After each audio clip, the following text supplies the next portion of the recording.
Welcome to the Large Scale Consolidated Live, and hoping that everybody had a great summer.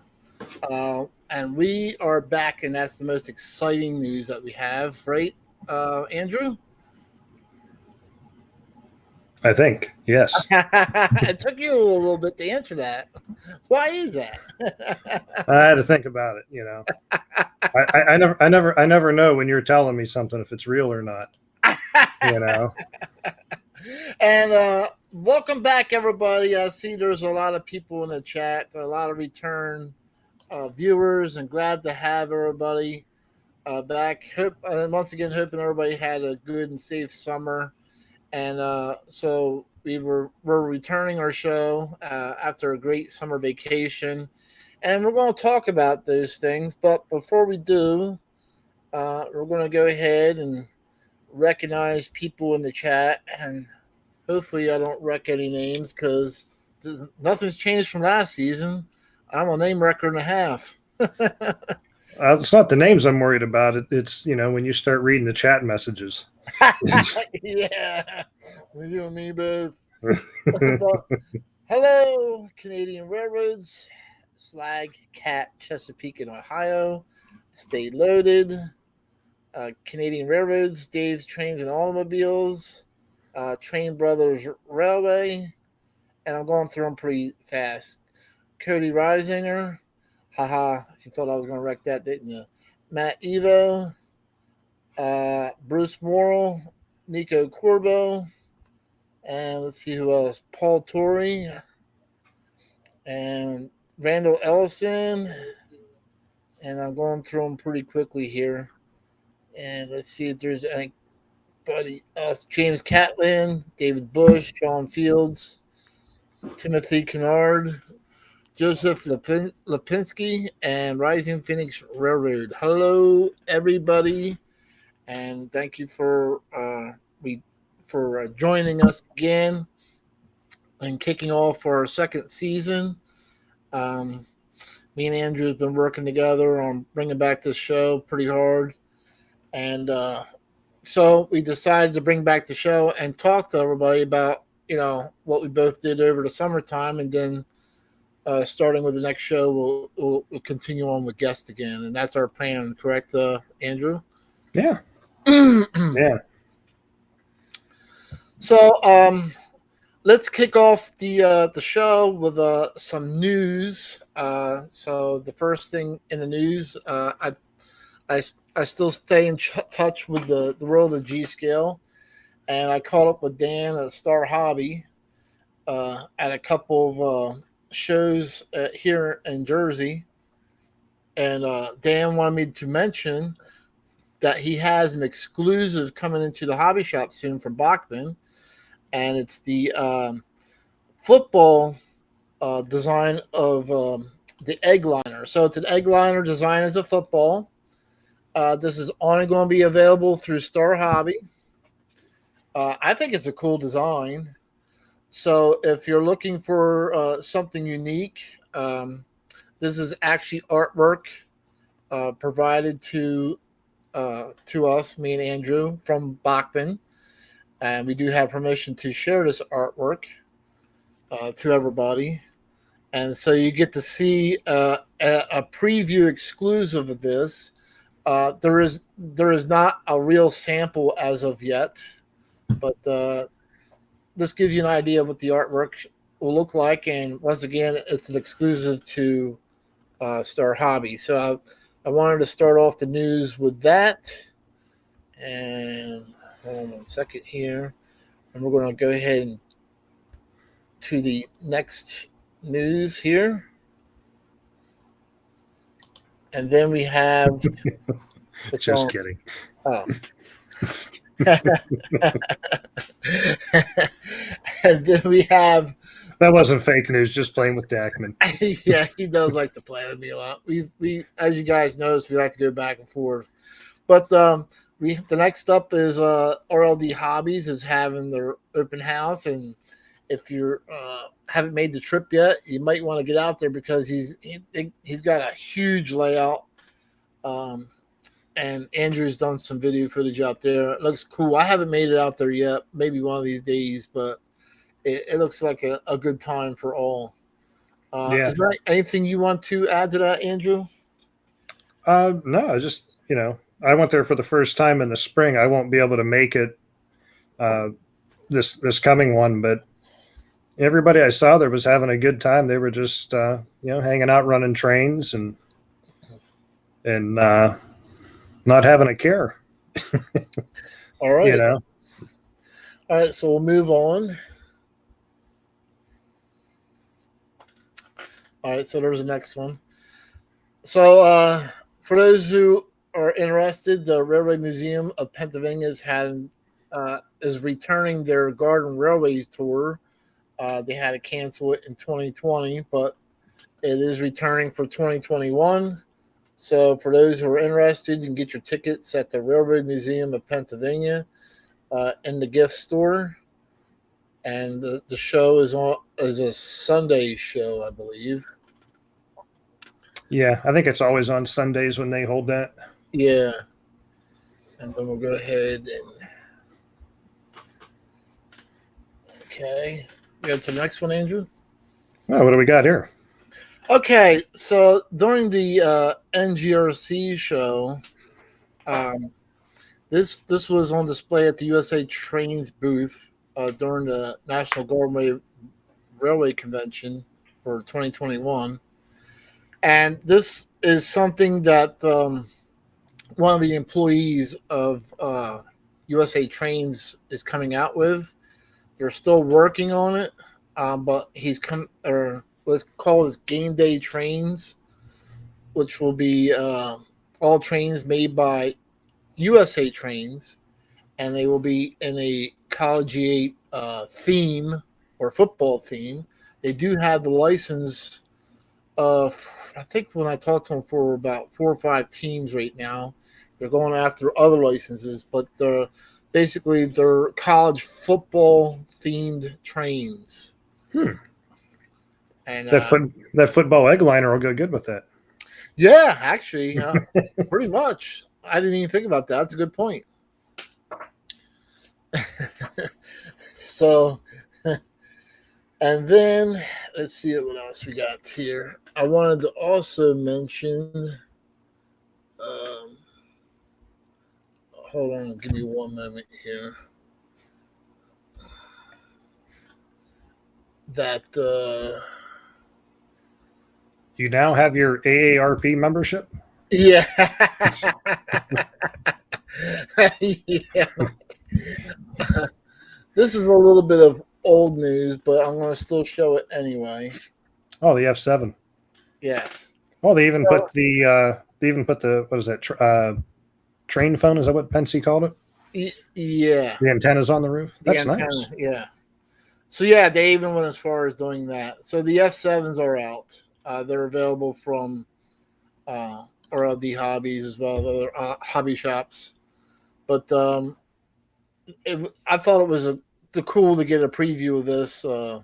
They had it on display at the NGRC as well. Just as a comparison, before you let me see here. Yeah, That's the F7. I know it's not the Brunswick green, but I do have the F3 here for comparison. Oh, okay. Let me drop that down for a minute. Yeah, everybody would like to see the difference. Yeah. So a little bit of a difference in them. Obviously, the grates on those are all painted in, but I imagine they probably had to do a little. Well, that's not factory on this. Somebody added ditch lights to this before I got it, but a little bit of a difference in them. I imagine they had to do a little bit of retooling to change that up. They did. They said they had to change the tooling to put the different grill in there. Yeah. Oh, hey, I'm happy to see it. Okay, so the next I wanted to also mention. Let me make sure I'm pulling up the right picture here. I'll put that in there. that the USA Trains, you want to go ahead and change it over, is offering World War II and World War One themed box cars, and you have depictions of different battles that happened on these box cars. So it's kind of something different for those who are into military and the Army and Marines. That they're doing these what I like to nickname as battle cars. Battle cars. Yeah, basically, like this one here says the Battle of uh, Canal, August 1942, and it gives you a little background history on it. So it's kind of cool that they're doing this, I think. Yeah. And then, so there's a World War II series of those, and World War One that they're doing as well. Um, so we'll go and go ahead and move on to uh, the NGRC, Is National this Garden Railway Tour in Tennessee. okay? And if I miss any questions, Andrew, just let me know because I'm Yeah. like, No, I'm just looking to see mainly just either some people wanting to heckle you or people saying hello. okay, that's fine. Either way, but I did. For those who haven't caught up to my videos, I did the NGR did go on the NGRC tour in Tennessee. Had a great time. Um, so I'm going to go ahead and pop in some stuff from photos from the Garden Railway tour. And you've put up all your videos from that tour, right? Yes. All right. I'm going to go ahead and. Oh, you want me to make that full screen? Well, Let's see. you don't have to. It looks pretty good the way it is. All right. So the first thing on the Garden Railway tour I would like to talk about is, since he's a host on a couple of our shows, is Ken Miller's layout. Um, First thing I want to do is I want to thank Ken Miller and the crew that he had on location. What had happened is, for those who weren't on the tour or didn't make it, it was supposed to rain. I believe it was Thursday or Wednesday or Thursday. I think it was. I don't remember, but what had happened is he said, "Sean, it's going to rain tomorrow. Would you like us to set up for videos and photos today after they had an all day tour on Tuesday?" I'm like, "Yeah, sure, why not?" So got to his house. He came there. There was a few people already there, also, visiting. He invited, and then he popped the question, "Would you like to set everything up?" And I got to tell you, everybody pitched in. We all went into his garage and brought all this stuff out just for video and photo ops. Um, right after the Tuesday tour or Wednesday tour, I believe, and got all this stuff set out so you could run trains and shoot video and photos. And then we had to put it all back away. So uh, I just want to thank everybody who pitched in to help. I want to thank Ken Miller for the invite and giving me this opportunity to take these pictures and video. I mean, he's got a wonderful layout. What you're seeing Yeah. here is just the front part of it. This Yeah. this will blow your mind. I guarantee you. This is a layout you have to see in person. It's a beautiful layout, and to see Ken work so hard on this, I mean, he is crazy, insane about everything being perfect, and it shows. Real So, real quick before you move on, just because it popped up in the chat, is uh-huh. a couple people asked if we had heard anything more on the AML GP60s, and Okay. I have not heard any more updates on those. If and when I do hear something, we'll definitely let you guys know. But I have not heard anything more on those. Yeah. I have two pre-ordered, so when I get mine, you'll definitely know. Yeah, and unfortunately, AccuCraft AML was not at the NGRC show. Oh, they weren't there? Okay. No. So we went ahead and go ahead and change that again. Now we have all the buildings loaded up on us, and you can see he's got this grand central station. Can you zoom in on that a little bit, Sean? Sure. How do I do that? Should be able to just double click on the I see. picture in the browser and zoom it in. Yeah, I got it now. Oops. It might have to scroll down some. There you go. Oh, okay. Wow. So here, and I'll move it along here. So you can see these wonderful buildings, and his buildings are all scratch built, and some of them are not weatherproof. So we had to be careful about getting them out because they are delicate and fragile. And then, of course, we had to pack them all up because it was supposed to rain starting that night. And I have videos too of all the tours that I went on in my playlist. But I just thought this was a wonderful layout that he did, and the amount of, I mean, like I said, this is still the front yet. I'm not even going to the. I haven't even gone to the back yet, but I'm going to start loading up these pictures in here. Yeah. What was your overall experience at the NGRC, Sean? What was Oh, your takeaway from it? it was so friendly and so easy going, and it was just a good time. I mean, the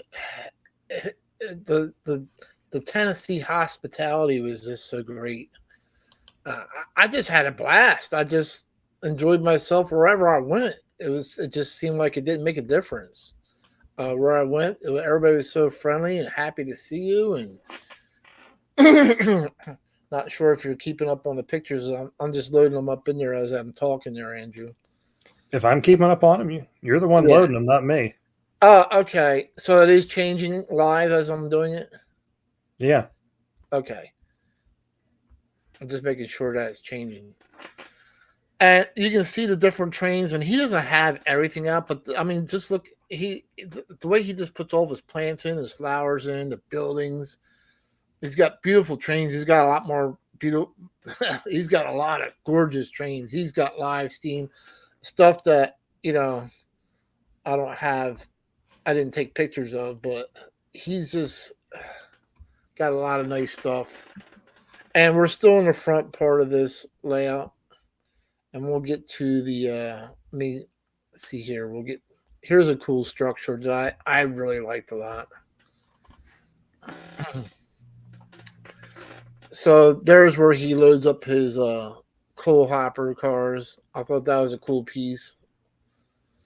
I was actually kind of checking out the plants. He's got some interesting looking plants on there.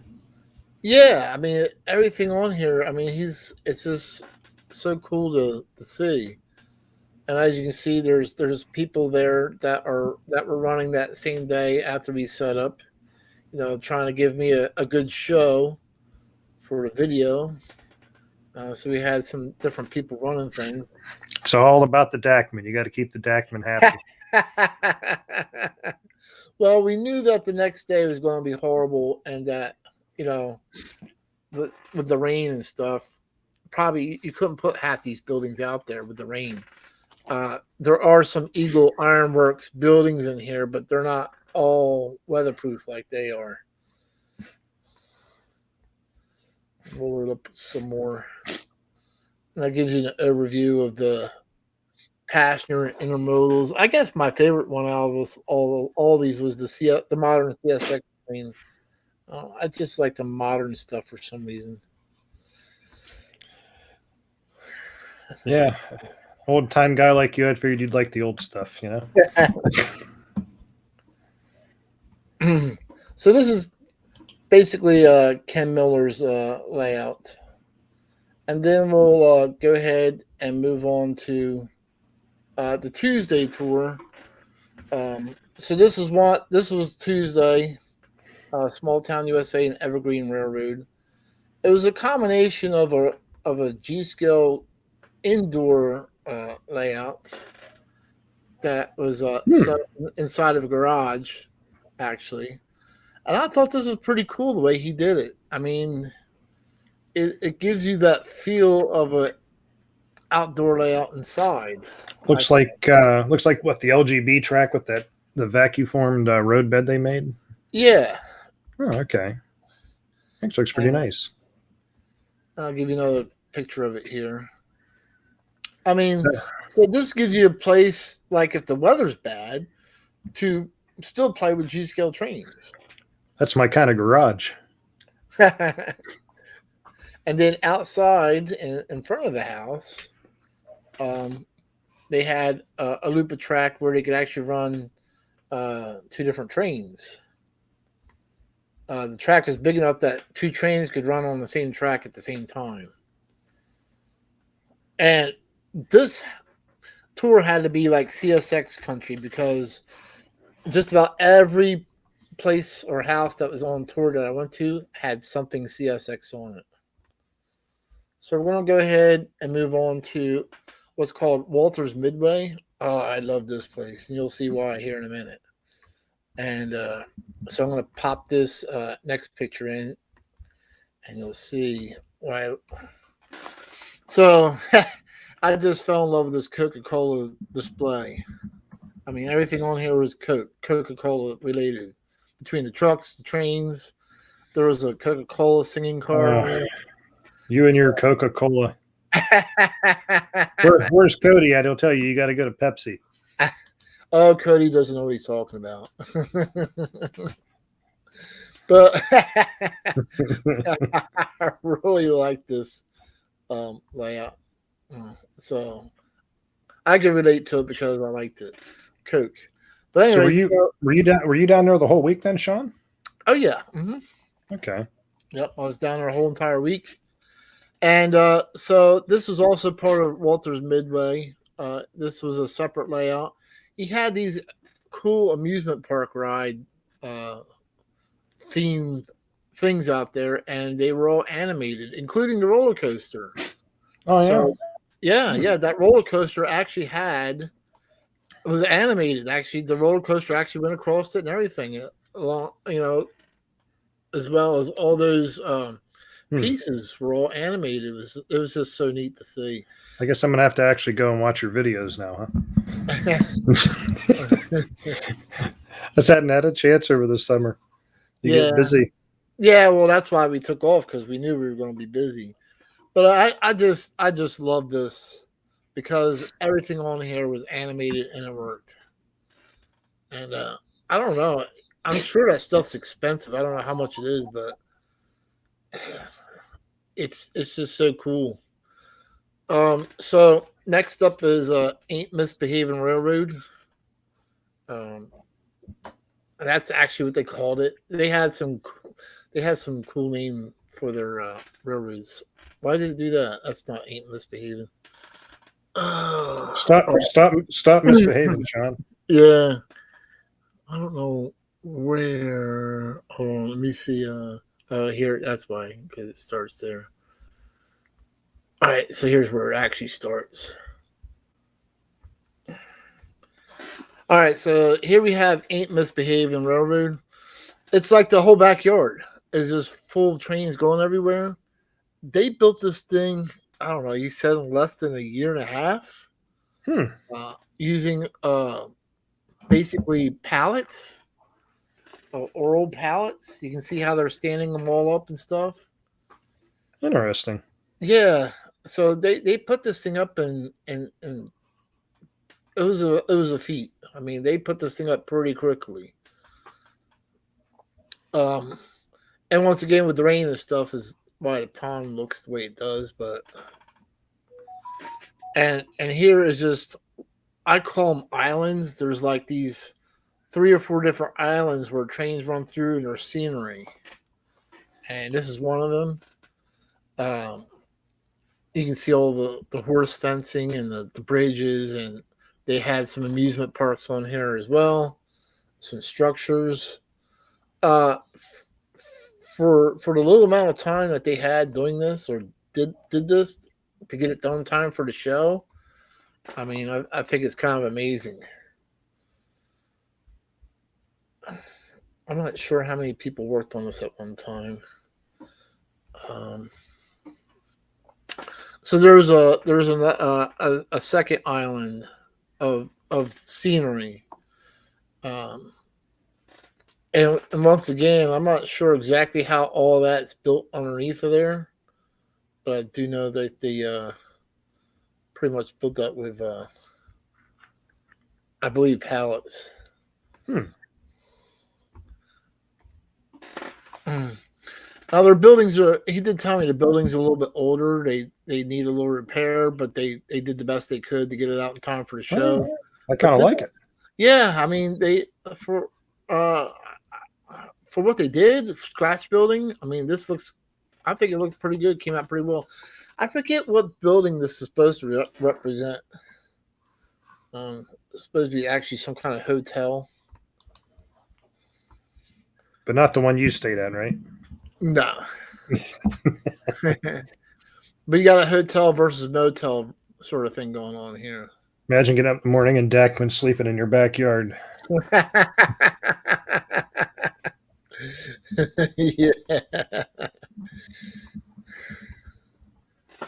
And then you get to see the hotel slash motel in the same photo. But like I said, you can see the two islands of scenery. But the I'm going to show you guys a separate picture so you can get the. Now here's again just part of it. That's the backside of the G scale layout. I mean, it just runs, and then after it goes through all those islands, it just runs along the property, the fence line. It's just crazy how big this is. You would have to see my video to actually understand how huge that is. And then it runs. This train actually runs under the pool. Runs under the pool, huh? They have a pool, and it runs under the pool. And it runs under the pool. You see that green umbrella in the background? Yeah. That's where the pool's at. The train runs under that pool, back out and through to the right. You'll see like a little shed with windows in it, and it runs inside that shed and back out to the property again. I tried talking Jonathan, the fish guy, into putting like an acrylic tube through his fish tank and running a train through it, but he told me no. Actually, that probably would have been pretty neat. See, we got 2 votes now. Maybe we can get it. So now we have the No Name Railroad. Joseph Lipinski was saying it runs under the deck around the pool, not under the pool. Yeah, it looked like it was running under it, but okay, he's probably right. But anyway, so now we have the No Name Railroad. This is kind of cool too. The scenery was well done.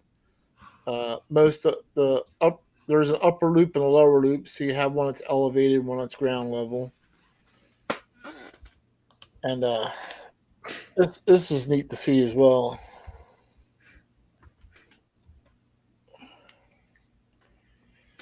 And what's nice about these garden railroads is that you get to see different things. Nobody does the same thing, which is kind of nice. So you get to see different scenery or things used in a different manner, or oh yeah, somebody might have their own twist on something. But that I can't say that I went to a house that had the same exact, scenery type, layout. Someone was saying it looks like it's all PVC made. Was the elevated sections PVC, Sean? Or were you able to tell? Let me see here. Yes, yeah, they are PVC. Yes. Oh, hey, here's a good tidbit for you from Steve Junkst on that motel. Okay. What does he say? Yeah, I better read it. You'll butcher it. Yeah, read it to me. It says hotel is a model of. Oop, where'd it go? I was trying to read on here. Do model of. Does it say normal? That's what it looks like. Normal Dan Hotel in Pigeon Forge, owned by Tyler's wife's grandparents. Oh, okay. Interesting. But here in this photo, you can actually see if you take the banner down that Don't tell me how to live my life, Dakman. you can actually see the PVC piping holding up the upper layer. So yeah, they're right. Steve said it should be Norma, not normal. I kind of figured that's what he meant, but I didn't want to assume. Right, yeah. You never know, right? And we have another picture here.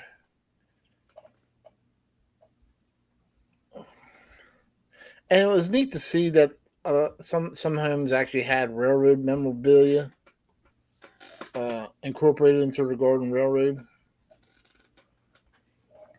And once again, you get all these shrubbery and different flowers and stuff because certain flowers and shrubs doesn't, there's certain types that only grow in certain areas. So you get to see different types of things as far as plants and shrubs and flowers. And when I was on the tour, it seemed like a lot of the homeowners are getting more questions about what type of flowers and plants they were using more than being asked what kind of trains and track they were using. So I just found that pretty interesting. I'm just wondering, is the creaking the chair or is it your joints as you're moving around? The chair. The mic just teasing. But yeah, just another. I thought it was just another well done layout, and I really enjoyed it. And once again, I have video of all this, and this was Tuesday, so we're going to go ahead. And I tell you, someone that's building a nice layout is Zachary here that commented. I keep seeing pictures of his layout he's building on Facebook. He's got quite the project. Okay. So the next one we have up is we're doing Wednesday now. Now, Ken Miller was supposed to be on Wednesday's tour, but instead, as I mentioned, we went ahead and set up Tuesday evening, and I shot video and photo Tuesday instead of waiting until Wednesday to get away from the rain. Unfortunately, Wednesday was probably the worst day during the week because it pretty much rained all day long. But these wonderful people braved the bad weather and still tried to put on a show. And what I had to do is I actually had a raincoat from work, and I actually had to stick my camera and camcorder inside of my raincoat and shoot these pictures and video on Wednesday for the people who were running. And Steve Junkst, I was talking to him. He was a little disappointed about the weather, but he still braved it. He still put trains out there. And what you see here is a photo, and you can't tell, but the person in the background has his hood on, his raincoat, but it's raining. It's actually raining here. And so what Steve did when he was running the USA Trains NW2, he took plastic and stuffed it down inside the stacks so water couldn't get inside the locomotive so he could run his trains this day. Joseph Lipinski was saying he hoped you got a pic of Steve's fountain. Is there a fountain in there somewhere?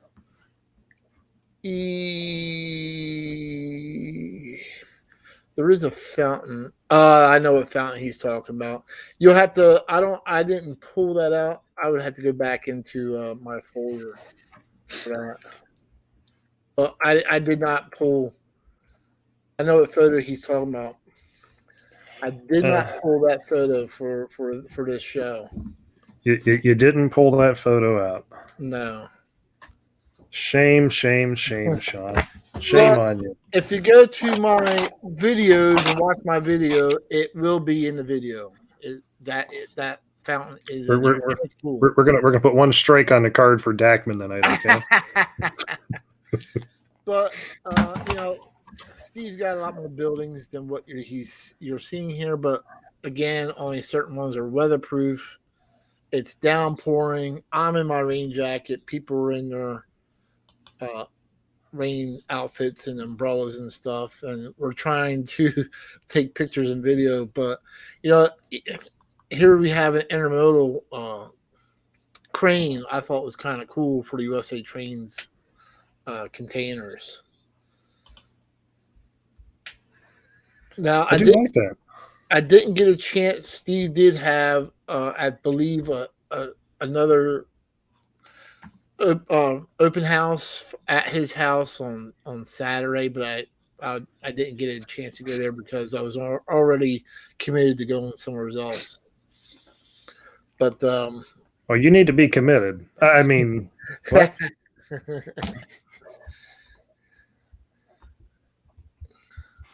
I really like the trestle work. Oh, that is nice. With the viaducts there going into wooden trestles. I mean, it's just a real neat. And once again, you go to my video, you'll see this whole entire layout. Even though, yeah, I did shoot it in the rain. Don't worry, no layouts were harmed in the shooting of that video. Not this one. Oh, I don't want to know about trains being harmed. I can't take it. So then we have the Petrified Creek. This was like a new layout that was being put up. Unfortunately, they decided that they were not going to run anything. They didn't want to take the chance. So I just took a picture of the start of their layout and their plans. I do have a video tour from the younger son, which I had permission to film, and he talks about the layout during the video, their future plans and what they're going to do. Actually. Huh?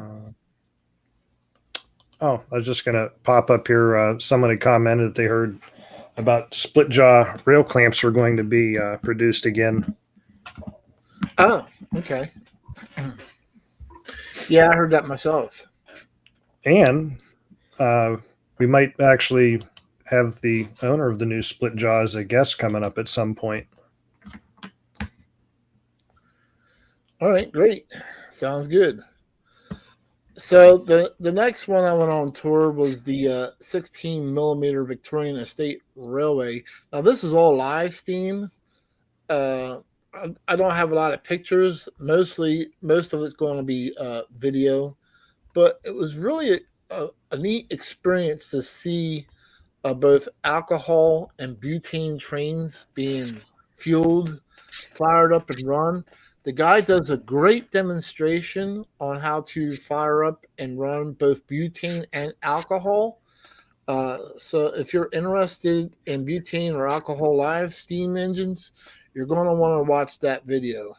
I mean, this guy does a great demonstration, and I capture it all on video. And I learned a lot about the 16 millimeter because I didn't know much about it until I attended the show. But again, they didn't care about the rain. He said, rain ain't gonna hurt nothing. So he went ahead and fired them up anyway. Yeah. Looks like one of the convention hoppers he has behind the engine there. Yeah. Yep. And once again, he's got both butane and alcohol. And he tells you the pros and cons about both of them, what his favorite was. I mean, this guy seemed pretty knowledgeable. It sounded like he knew his stuff when it came to live steam. And then you can see some of the stuff that they use, the butane fuel and the oil and the water, how they load the water into the tender.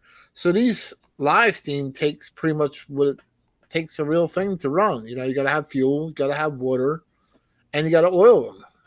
And they also have to have, he said, steam oil, and I don't want to forget that. Some kind of steam oil has to be put into the to lubricate the pistons inside of them. Ah, okay. Yeah, so because the lubricant actually keeps the air rings on the pistons lubricated, I believe. So it's an internal lubricant for it. And almost kind of like putting oil in your air tools. Yes, exactly. Yeah, Okay. yeah, that's a good way of putting it. Yeah. There's a can of alcohol there. I tell you, the one alcohol fired locomotive he had, it took a lot, and it was pretty hungry for that stuff. I mean, he probably got about 4 or 5. Nico Corbo has a question. Okay. Is it live steam or is it Memorex? What was you saying about tomatoes earlier? I would never throw a tomato at Nico.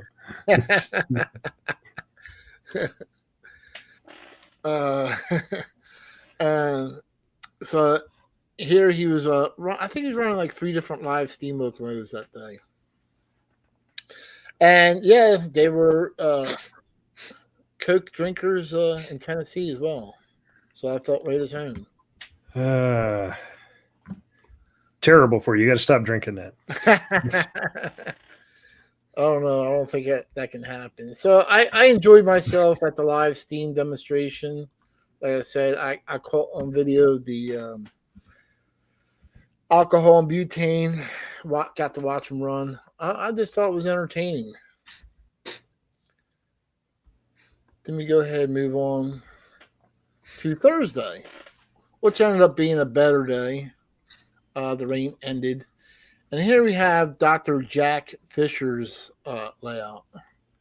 And this was pretty much all narrow gauge themed, 120.3 scale, or what they call F scale.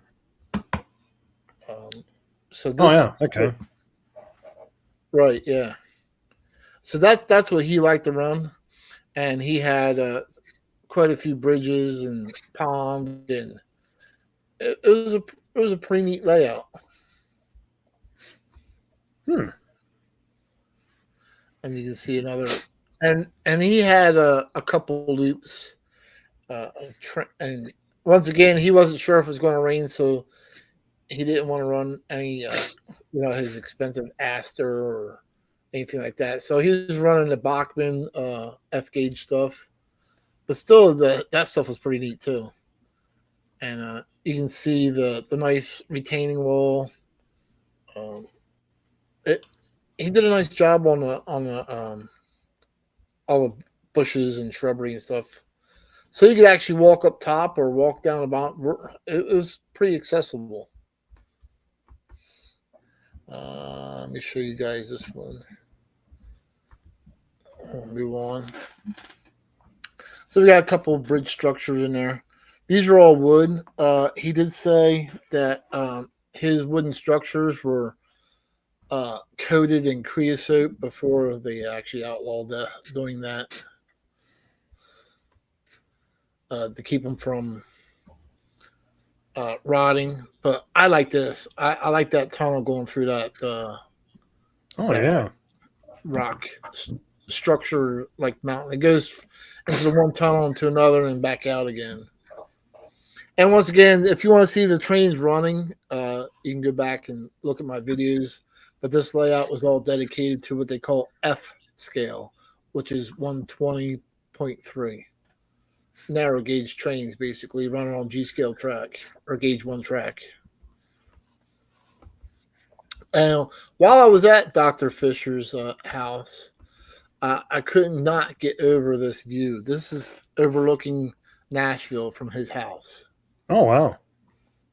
So this is on top of a mountain, in Tennessee, and what we're looking at here is that's actually the outline of Nashville. Now, how cool is it to live in a place that's up high enough to overlook a view? I mean, this was a beautiful view, and I couldn't pass up the opportunity to take this photo.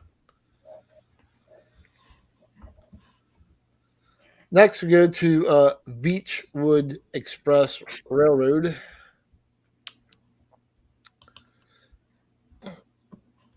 Now, I didn't get a picture of Dr. Fisher's plaque because you had to be driven there by bus. You could not drive there by car. No So, helicopter option? no, I wish I would have taken that. But so we have once again another nice layout with a live fish pond. There were goldfish in there. So I thought this was a nice feature, and this and notice the sign wildlife habitat. So yeah, once again, I'm sure there was like frogs in there, and there were definitely fish in there. But to incorporate some type of wildlife, I guess, is kind of cool as well. But the neatest thing about this layout, which I'll put up here, if you're a golfer, well, you have your own little mini golf course here. And the train actually, the Garden Railway actually runs around this golf course. So I'm trying. It's kind of hard to judge looking at the picture, but is that like a actual like something you can play on, or is that a small like model of a golf course? Like, is it meant to be like a miniature golf course kind of putting thing, or? Yeah, it's basically what it is. It's like practicing for putting. Okay. Yeah, because you have, I believe this is all artificial turf, so it's a practicing range for putting. Now you got me thinking about like a miniature golf course where you got to like putt at the right time and get your ball to land on the car as it goes by and drop it in the hole or something. Yeah. We can do it, Sean. Let's do it. Let's cash in our retirement and build it. And so here's a different view of the putting golf course. And I said the trains run in the background of this, so they can practice putting and watch their trains as well. Different view of the pond. I always like the ponds, but I know there's a little bit of maintenance that goes with stuff like that. Oh yeah, I just end up with a mosquito breeding ground with my luck.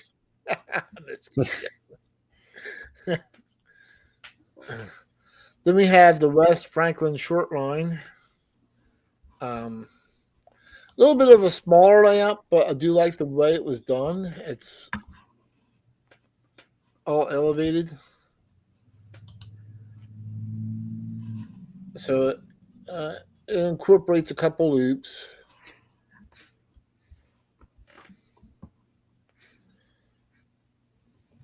Some cool structures in there as well. Some unique stuff on this one.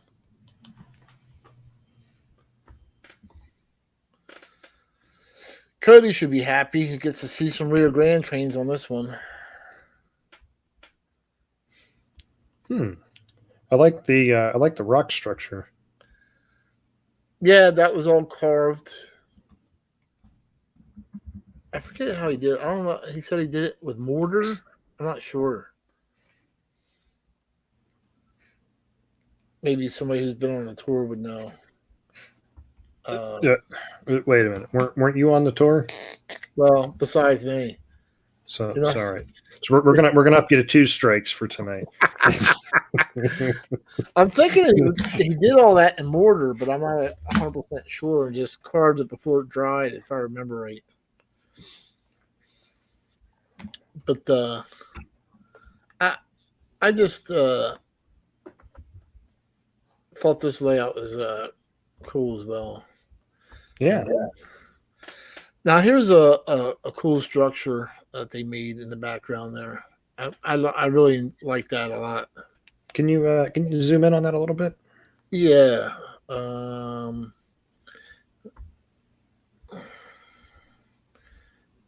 Okay. So is that it's not a real deep building, and is it kind of like No, a okay? it's sort of like I believe it's just a front is all it is. There's no back to it. There's no Okay. roof. Oh, Actually, it's just like a building front. yeah. No, I like it.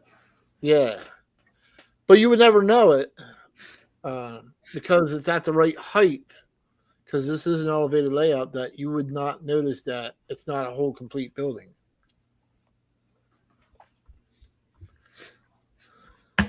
So they definitely use the height of the layout to their advantage.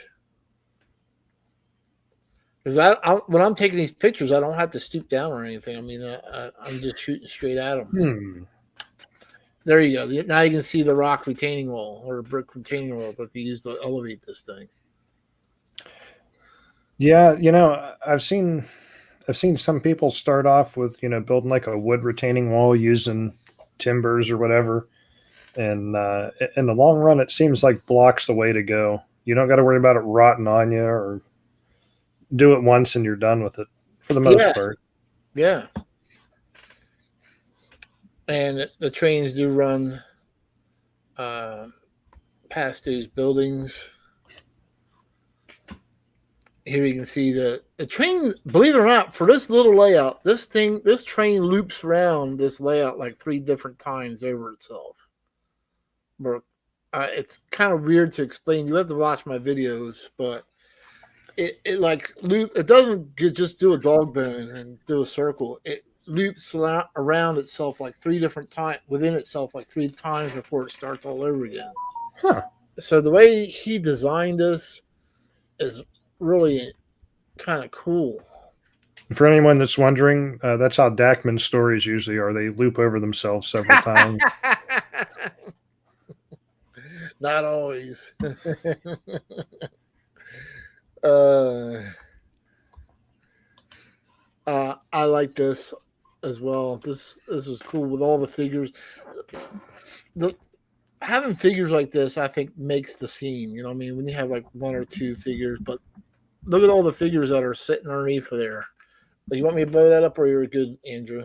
Oh, I'm good on that. Okay, but I really like this.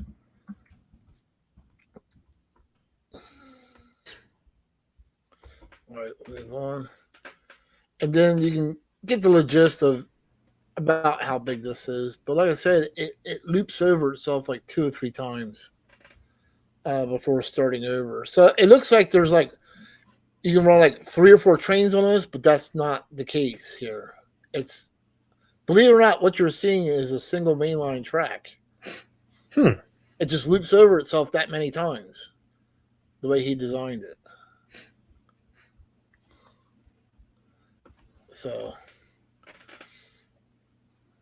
I just like the way he did it. So you're not just watching a train going around a dog bone. It's going through the towns, looping back, doubling back. Here's some more scenery with figures, and you can see all kinds of neat stuff in this photo with the vehicles, and I just thought this was so cool.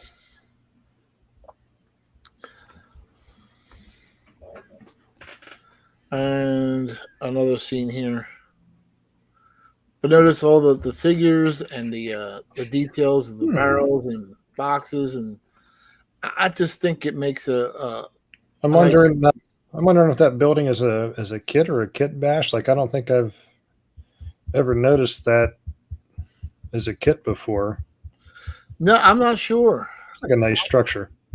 Yeah, I mean if it's Kit Bash, they did a real good job on it. Um, but when it comes time to a tour, unfortunately, you have to make time. You gotta keep moving. You know what I mean? So, getting back to The convention was on Friday, so that's when everybody went to convention hall was Friday and Saturday. Once again, I didn't go on Saturday, but here was the 2020 convention card that was supposed to happen, but got canceled out. But he was selling them there at the Oh, show. on that building, real quick. I believe Daniel Peck was answering my question. It's a kit from Bob Kelly, Okay. garden texture prints. Wow. There you have it. Okay. There we go. Glad that we have the viewers on to answer these questions. Bachman was there. They did not have the Dash 9 on display. And actually, since you just mentioned that, because someone's going to ask, Right. the last thing I heard on the Dash 9 was actually on, it was either the Bachman Twitter or the Facebook page. Someone had asked, and they said they were looking at a summer 2022 release on the Dash 9s. So this is the literature that they had on our table during the show about the Dash 9. So Nashville special, Bachman GE Dash 9, star price $7.99 plus shipping. And then there's your road names there. But they did not have a sample. Also, special delivery at the show, thankfully. We had the Cam Pack box tank car, the USA Trains tank car that had the Cam Pack box installed on it as a sample. So that was at the show as well. I did get photos of that. I think that traveled to you too as well, Andrew. Did you get? It did. I was just looking to see if I know I took a picture of it on my layout, but I got like a bajillion pictures in front of me here. I really like the way he did this. I actually walked this over to Charlie Rowe Jr. at USA Trains. The booth was like literally across from where this was being displayed, and showed it to him. And he was pretty impressed with it. I did find my my picture of that. If you wanted me to show it real quick. Yeah, go ahead. Let's see here.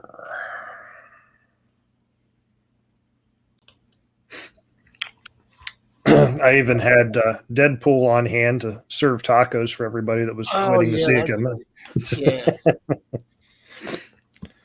But you got to have a little bit of fun when you take pictures, I guess. Yeah. All right, we'll go back to your photos you had there. But he did an excellent job, and like I said, I actually walked it over to Charlie Rowe Jr. and showed him, and he liked it a lot. He said the guy, he did a real nice job on it. Ole Valley Rail Car was there. He had a couple neat things that because I like modern stuff. So he had these I believe they're 89-foot flat cars. Yeah. 89 foot. Yeah. And 129 scale.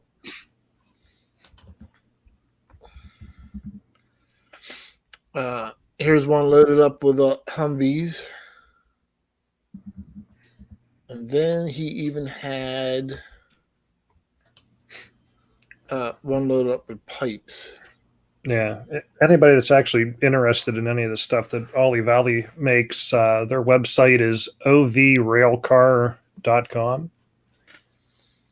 Okay, cool. Yeah, I wasn't sure of the website. Yeah, and the prices on those 89-foot flat cars actually aren't that bad. I was looking to see. I mean, let's see. Looks like just like the straight 89-foot with no load on it. Those are like $165 plus shipping and handling. And keep in mind that those, I believe, are a stamped metal deck on those too. Yeah, I was about to say they're metal, they're not plastic. And they come with KD trucks and KD couplers on them already. Now, like that one that's in the background with the pipe load on it, that one with that load, it looks like they got 250 plus shipping and handling, which, like I said again, really isn't bad when you think about the quality of car that you're getting. Yeah, I mean, you have to And cut all yeah, that wood, and you got to make them stretch. I mean, this is tedious work, hmm and you are getting something that's got grab rails on it and stuff like that. So it's got some detail to it. And he was selling these pretty successfully on during the show. Pico was also there. Oh, were they running the Camelback? Is that what they got running there? Yes, yes, I'm gonna get one of those eventually one day. they were actually running the Camelback. So they had a pretty nice display as well. And then we go to. We had a couple clubs in indoors. There was a DNR Railroad. They call themselves, and they actually have um, a G scale railroad, a small one built into a trailer. This was his second trailer build. I believe the first one he was trying to sell, but this is the second one he built that, and this is all inside of a trailer. They just close up and drive it to the next location. And also there was Emerald Coast Garden Railway Club. This was their very first show that they were able to run a module layout that they created all above ground. But all prior shows they were running on the floor, but the members were getting older and just Or they got a like a switching. uh, What do you call that? Like a there's a name for that type of switching layout yeah, it's a that I'm talking about. timetable. Yeah, okay. Yeah, so this is a actual G scale timetable that one of the members created. Uh, so to help people understand how to do better switching. So Do better switching. yeah, not like putting ore cars into a coal yard. Well, Cody can blame me all he wants. He was the one operating the train. Um, but so yeah, this whole layout for the Emerald Coast Garden Railway Club was all brand new. They wanted to be modular and have something that was elevated. Uh, so this is the first time they had this all laid out, and they did a pretty good job. They got it together and they got it up and running. Very very little um, bugs in it for their first build. Um, I thought they did a good job, Absolutely. and so I gotta give them credit for building something like that. And I think that he said he did it. They did all this in a year. So they were actually building this during the 2020 shutdown, but they didn't want to run on the floor anymore. I can't blame them. I mean, getting up and down off the floor is hard. You know all about running G scale on the floor. Well, you run on the ground, so floor ground there's really not much of a difference. Well, the floor in your basement might be warmer than the ground outside in the wintertime. Yeah. Um. So those were basically the things that I wanted to talk about there. Also, real quick, USA Trains, of course, as I previously mentioned, was also at the show, and we had some neat things on display as well. We'll take a look at a couple of things at USA Trains for those who might be interested. Now, they were just there for display. They weren't. USA Trains was not actually selling anything, so you actually had. They were pushing you to buy from a dealer. So if you wanted to buy something, um, USA Train wise, you had to go to a dealer. But they had some neat stuff there. Um, what I did find out very interesting. I'll give you guys a little secret, a little giveaway. I probably shouldn't, but nah, I'm just kidding. So here's your little secret. If you're going to a convention or a show where USA Trains is just displaying, they're not selling. So this excludes the East Coast Large Scale Train Show. But all other shows where they're just showing uh, things like here, what happens is you want to make sure you go to the show on the last day. And here's why. USA Trains, rather than hauling all this stuff back to Massachusetts, they'll put a huge reduction, a price reduction on all this stuff and sell it real cheap so they don't have to drag it all back home again. They don't do it until the end of the last day. So that's what happened in this case. So Saturday, there was people lined up to buy the display pieces at a big discount.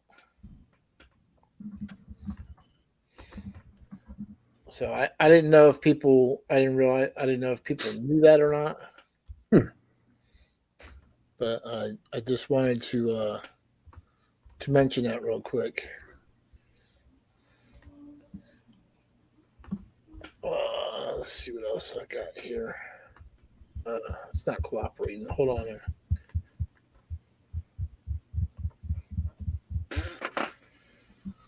So yep, there was the S4.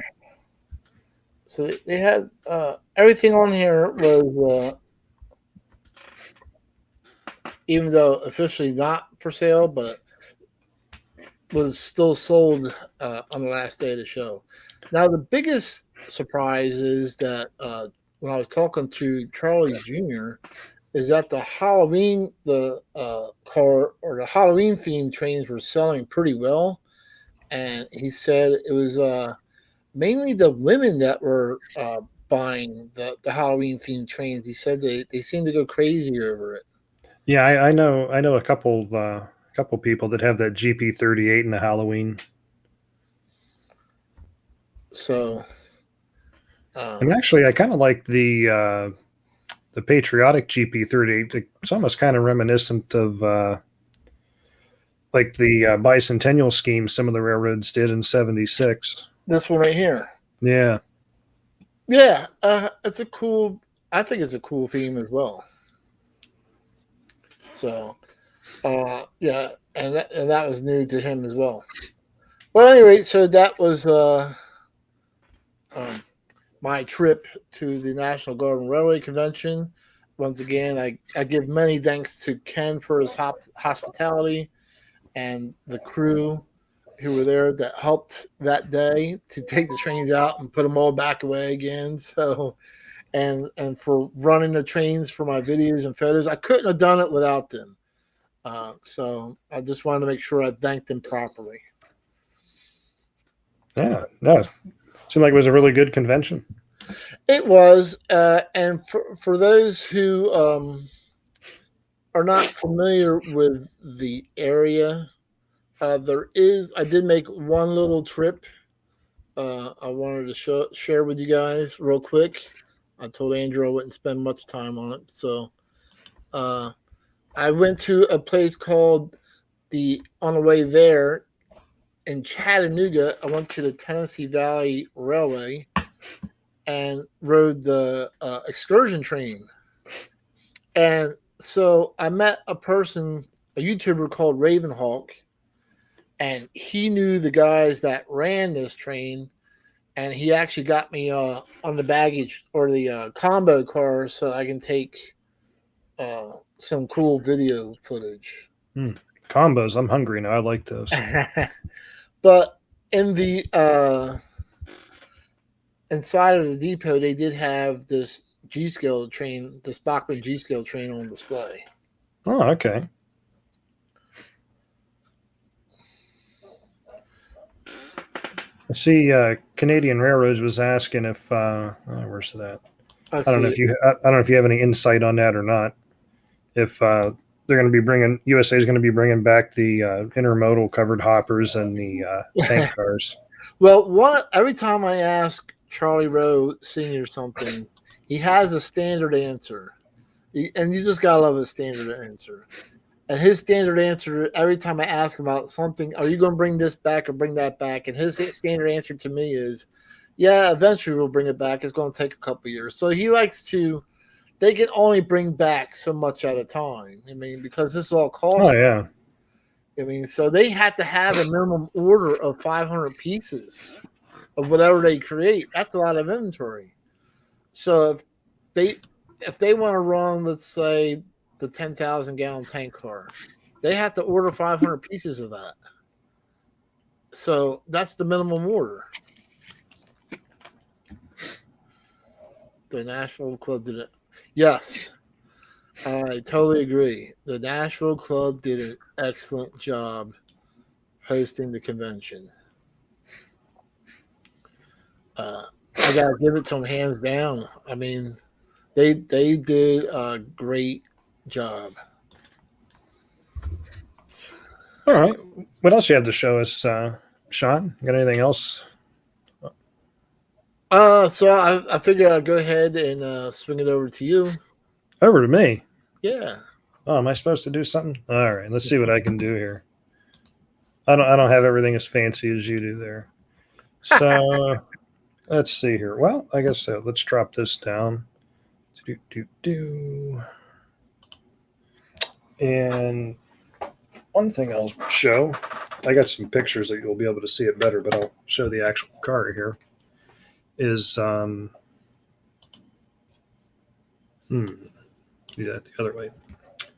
Is I got this back from Nico Corbo. This is one of the standard Aristo hoppers, but he put his lowering bolster kit on this for me to actually lower the ride height of the car, and it incorporates a mounting pad for the 906 KDs. But something you'll probably be able to see a little bit better is I have a picture that you can actually see a comparison on this. And you'll have to give me 1 second to get back to the picture.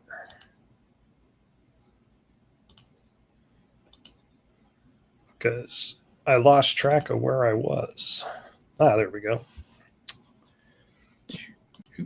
So if you take a look there, on the right is the car I was just showing you. On the left is a standard ride height Aristo 2 And if you look, you'll notice the stack up of shims. Now, granted, this is the smaller, like 1 gauge KD on that, but you can see the stack up of shims to actually get that coupler down to the height it needs to be at. But where you can really notice the difference at is if you look at the bottom of the chutes on the cars, you can see quite a bit of space between the NYC on the left and the desk versus on the right. It definitely the lowered ride height, I think, makes the car look a lot better. Plus, the incorporation of the 906 mounting pad on there is a really nice feature as well. So I got that back from him, and then he also sent me one other thing. Well, it's pretty good, by the way. Yeah, I told him I got to double check. I think I have 4 or 5 of those cars. I want to get enough lowering kits from him to do all of them because I definitely like the difference that it made. Let's see. Now, the other thing, if I don't fall out of my chair here, is he sent me one of the Freds that him and Vincent have been working on. That I know it's probably not the best to see, but it actually drops into the knuckle inside of the KD coupler. I know, shame on me. I got truck mount couplers on here, but this is a battery operated version that they did. Now, I don't have this all tucked up nicely inside the car or anything, but they do include a switch with it, and it runs off a 9 volt. But if I can work the switch here, let's see, can I do it? Hey, I did it. So I think it's a very nice, the size on it, everything's really good, and you got to figure it's an LED. It's running off a 9 volt battery.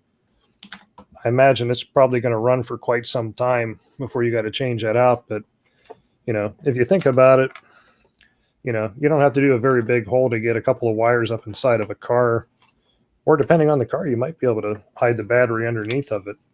But I like it. I can finally have an excuse not to have a caboose on the end of my train. And I'm trying to remember. I don't have Nico's website in front of me at the second. If Nico wants to pop something in the chat, for his website, I'll put it up on the screen there for him. Looking to see if I had it here in front of me. My apologies, Nico, that I don't have it. Is it a website or is it a Facebook page? Might be his Facebook page. It's 4Track RR, I believe. I'm sorry, Nico. You can be disappointed in me. I can feel the disappointment. Let me see here. 4Track RR. Let me see if I can find it real quick. Yeah, that's it. It is 4Track RR. Here, I'll do this. I will put it in the chat.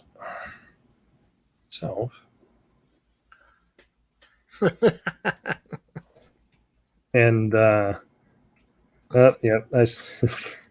so here I'll do that. There's the link to his Facebook page where you can go and see. And actually, he's actually got some info on there for the Fred as well. But so the other thing I was going to show is, and I'm not done working on it yet, but I had shown some time before. I have a center beam USA flat car that was stretched out by somebody else, and I started wanting to make another one to go with it. So, see if I can get back here far enough. I started doing this one, and my goal with this was I didn't want to have to completely repaint and decal a car. And yes, I know Conrail did not have blue flat cars. It's just the basis of what I started working with. So if you look at the center, let's see. Well, if I turn it that way, you can see, because the blue paint that I used didn't quite match up. But you can see from there to here is actually what I spliced in. So the way I did it, it really didn't break up any of the lettering. Like you don't have column on one end and rail on the other. And when I'm done with it, I don't think it'll look too bad. But you can see on the underside, they're a little bit better. I spliced together. And what I did, I have a couple of pictures that'll probably look a little bit better than me holding that up to the camera. Oh, okay. And I see Nico also has on here. You can also email them at 4trackrr@gmail.com. But let me see if I can find my pics I had here of the underside of that car. Let's see, where'd they go? There we go. Share that up there. So when I splice that together, I guess it's kind of hard to see in that picture where I joined it together. But basically, about the middle of that unpainted portion is where the frame piece is actually spliced. So I have my joints staggered. You know what I mean? I don't have the deck of the car and the skeleton where the seams at the same place, so you don't have that weak spot. But what I used when I glued this together, and we'll see if this holds up or not, or if anybody else has actually used this for this before. But I used this this Loctite epoxy when I glued that together. So, I mean, everything I looked on it, I mean, I'm not going to like flex this thing to all end, but after it's set up, I mean, I'm kind of twisting a little bit, and it seems to be holding well. And my goal was I was going to make another center beam out of that, but after I started kind of playing around with a couple of ideals, and this is a good example of just, you know, when you have things left over laying around. These were plastic legs off of a like one of those four-wheel cart kind of things, and I'm thinking about cutting them off. And you know, I got the bulk ends on there, but I'm thinking I could come up with a halfway decent looking kind of like pipe load on there. What do you think, Sean? Looks pretty good. You know, Looks like somebody's asking, are you running G scale with electrified track or dead rail with battery cars? huh? Oh, let's see. If you already said, oh no, you don't ever have to apologize about asking a question. I mainly run track power. I do run a couple of battery cars, and mainly that's when I go to other people's places that don't run track power, and I'll just stick a battery, you know, in a box car and plug it in. I got a well, okay, had it laying here. Just the standard pigtails like you see on the Aristo engines, but I prefer running track power on my layout just because I don't have to fiddle around with batteries. My luck has always been when I use batteries for stuff, when I'm ready to use them, they're usually dead. So I like being able to flip the switch on and run it. Let's see here. And something else that kind of inspired me too with this car that I started stretching out. Okay. I see Nico said he did something similar with stretching a car out, blah, and worked out okay. Shoot, let me get that off the screen there. Oop, took Dakman off the screen. There we go. I picked up a friend of mine that had passed away, had these two cars that he had stretched some time ago, and these started life as just the standard USA piggyback flats, and I've got two of these, and I want to say if you scale these out, he was a Pensy guy, these scale out, I want to say, to like 73 feet in length, which is what I believe Truck Train originally started out with. And trailers, the USA trailers, he actually did shorten up a little bit. The back portion of these where the doors are at is a separate piece, so he just shaved the back off and glued them back on. But you can see, if I roll it over here, he kind of did a little bit different. You can see he added extra reinforcement on the bottom side here. We'll see if I actually needed to do that on mine or not, but after getting those, I'm kind of intrigued a little bit more with the larger cars. You know, it gets kind of boring seeing the 40-foot cars running around all the time.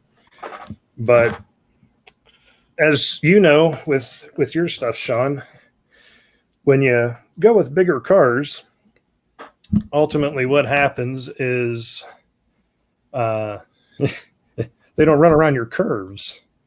Yeah. So I'm kind of currently in the process of doing a realignment of sorts with my curves. I'm looking for my picture I had here earlier. I'm glad you said that. I'm glad you said that you like running larger cars. And I'm wondering how many other G scale people out there would like to run something larger or create something larger. So I haven't seen anybody create the 86-foot high cube box car. Have you? I have not, no. I think that would be something neat if somebody created that in G scale to see. So what I have going on here, I don't know if that comes up real well or not. Let me It see if I it, can zoom in a little bit. it does.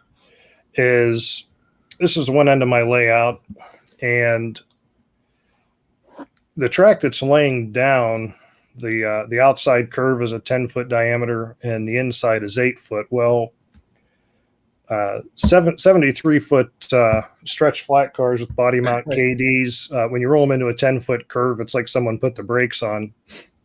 So what you're seeing laid down over top of that is I'm currently in the process of I'm going to relay my track so that my outside is like a 16-foot diameter curve, and the inner curve I'm going to rework and probably make it like a 14, 15-foot diameter, because, well, I guess the best advice you can give anyone when you're laying track is go with the largest diameter you can fit to start with, and then you don't have to pull up your track later and redo it.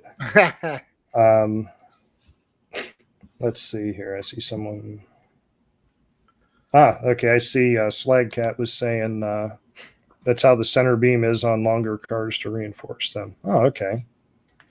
But yeah, I unfortunately, yeah, I got to change my curves out to be able to actually run the cars that I got. But yeah, that's a good thing. Forces me to do something. Now you can see here, I kind of, if you see the green car, that's the center beam I was talking about that somebody else did. And obviously that's the, that piggyback flat I was just showing. And I just laid them on the tractor to see how it was going to look on that 16-foot diameter. As you can see, they don't look too bad. I rolled them through there. They seem to clear everything. And, you know, hopefully I'll get that finished so I can actually run them and enjoy them. It does really kind of make me wish that I had just gone with larger curves when I originally started Yeah, but in that adventure. you need 16-foot curves even to run the USA Trains auto rack, from what I understand. Yeah, I don't own any of those, but yeah, you do need larger curves for those. I'm Yeah. not sure what the minimum curve is on them. And NS New Jersey rail fan said he would like to eventually make an 86-foot high cube box car. So I would love to see that in G scale. Well, I'll tell you what, I've been seeing, you know, across the different groups on Facebook and that, I've been seeing a lot of people that are making a lot of different things. It seems like when there's not a lot of variety in the mass-produced stuff, people start getting creative. Yeah. Speaking of creative, is I went down and Columbus Garden Railway Society had their tour last weekend. I'll have a few videos for that on my channel coming up here in the future. But I just like what the stuff you were looking at. I always like to see what other people are doing, and yeah, I have to say that this layout here with this double track bridge over the pond on the last layout I saw on the tour. I don't know. I could have just sat. I could have stood there all day long and watched the trains going over top of it. A lot of nice layouts on that tour, which it usually takes place about the same time this time of year every year, and it's always free. Well, at least it has been. But anyone that lives around the Columbus, Ohio area, when it gets this time of year, I really recommend to look up the Columbus Garden Railway Society when they do their tour. I want to say this year they had 22 layouts on it. It's virtually impossible to see every layout they have on the tour because they're spread out all across Columbus and on the outskirts of it as well. 22 layouts. Oh, wow. Yeah. Oh, yeah.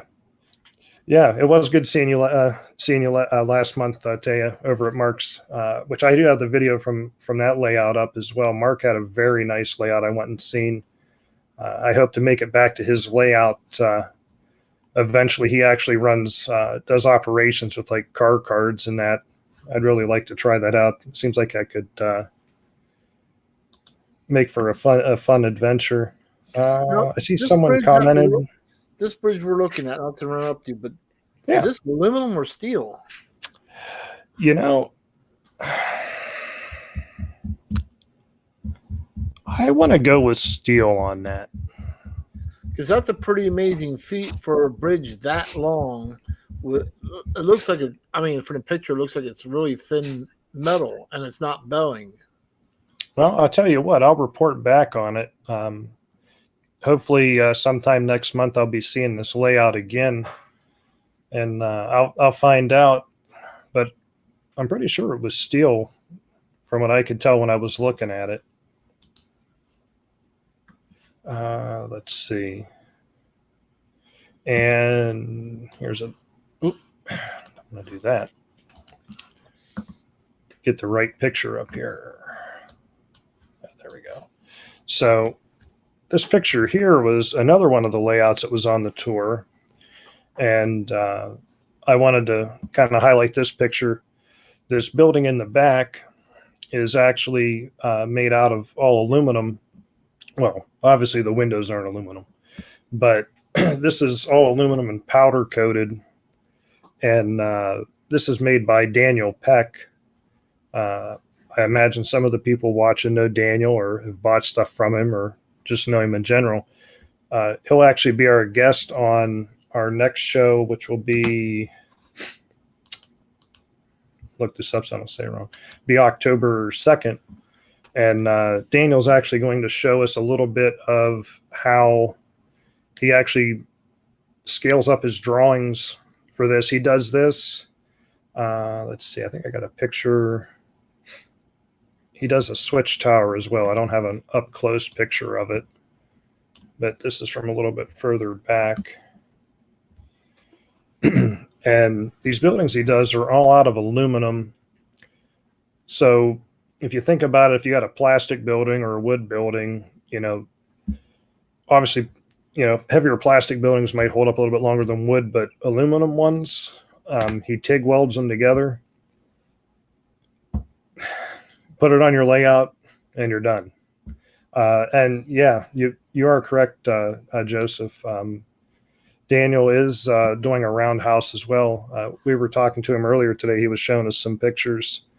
I think when he comes on the show here in 2 weeks, that everybody will be quite impressed if they haven't already seen what Daniel does. But he's actually going to show us, like I said, how he scales up the drawings. I think he's going to show us a little bit. He uses a CNC router table to actually cut out the aluminum sheet for the buildings and everything. Yeah, and yeah, I really can't say enough about his buildings. I mean, how can you argue with drop it on the layout and you're done? Obviously inside you don't have to worry about it too much, but it'll, being how it's aluminum, will last forever outside. Yeah, I mean, short of a tree falling on it, I would have to say, yeah, it should last for quite some time. I was looking to see if I had a picture of it from the other side. Oh, here we go.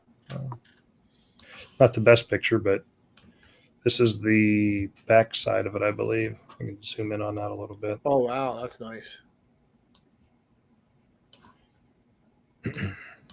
I mean, and even the windows that he has in there, he actually, I think he buys like big sheets of acrylic and he drops those on his router table and actually cuts the windows and everything so that they fit right in there. I mean, probably about the only way you could improve it is if you made it so you could do live coal loads with it. I know, Daniel, you're already thinking about it. But no, I'll have some videos of this layout coming up on my channel. And this is another, we were talking earlier about retaining walls. Um, this is Perry's layout, and this was actually all wood timber before, and it was all starting to rot and fall apart. And Perry finally decided that, he wants to build his layout and run on it and enjoy it and not have to keep rebuilding stuff. So he replaced all the timber stuff with block. His elevated section, you can kind of see coming off to the left there, is, I believe the curved sections are aluminum, the support structure, but then the uprights are actually made out of PVC, so he doesn't have to worry about those rotting on him. But yeah. Now, do you know if this retaining wall he put together with mortar, or is it like just free floating, or is it like steel rebar? I want to say he used some type of block adhesive. Okay. I remember him mentioning it somewhere. I just don't remember where. I'd have to ask him again to find out. I was just kind of curious, because it looks really fantastic, by the way. And I just like the look of block over timber anyway. Yeah, and the nice thing is block doesn't attract all the insects that the wood does.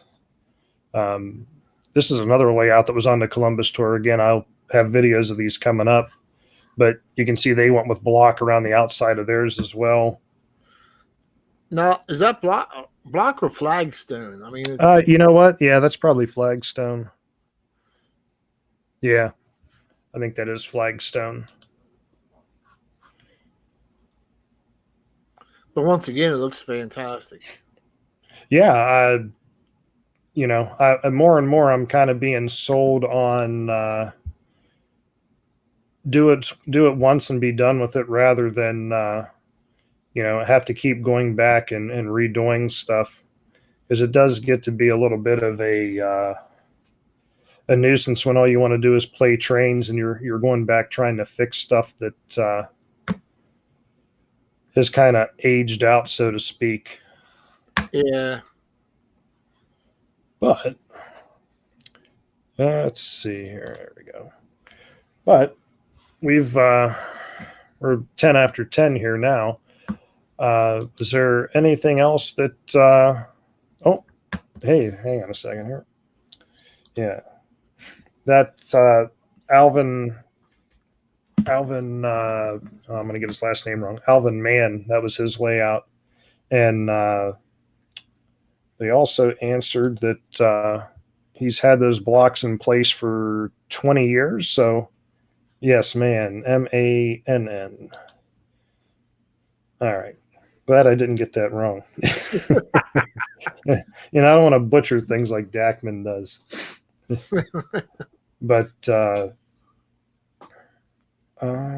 did you make it over to I see Taya saying that Mike Stokes on the tour had one of Daniel Peck's roundhouses. Did you make it to his place or no? Unfortunately, I didn't. I mean, I ran into Mike during the tour, but he also had his open house during a weekend. So, okay. like, both the weekend going there and the weekend leaving the show, I was tied up at different places. Okay. So I was only able to do the tour Monday through Friday. Ah, okay. And I just wanted to take a look real quick at our show description to see if there was anything that I might have forgotten. And one other thing I would like to say, because I've seen Steve Junk's comment. Steve, I know that rain sort of disappointed you that day, but you still stuck with it, and you put on a great show for everybody. And it was just nice to see that you still stuck with it and had something running for everybody to see. And it was a great railroad. I wish I could have made it there when you had the uh, the weekend open house, but unfortunately, I couldn't make it. But I still got to see the layout, and it was pretty nice. So thanks for having you know having this or hosting this National Guard and Railroad Convention. It turned out really well, I thought. Yeah, no, I mean everything you showed, it looked like it was really nice. Do we know where next year's convention is supposed to be at, Sean? Uh, I didn't look ahead. No. All right, I'd have to look and see, but hey, we got plenty of time for next year's convention. We'll Yeah. definitely post Oh, about that. Taya says Denver. Ah, I yep, usually Denver. I usually don't make the West Coast ones. Daniel says that Mike Stokes and Jamie Roberts both have his roundhouses. All right, good. But yeah, Daniel will probably blow everybody's socks off when he shows people what he does on the next show. Yeah, I'm looking forward to having him on the next show. And for those of you who are interested in bridges and roundhouses and even structures, houses, this is stuff that's going to last a lifetime. So once you buy it, it's not going to be rotted away. It's not something you have to worry about being out in the weather per se.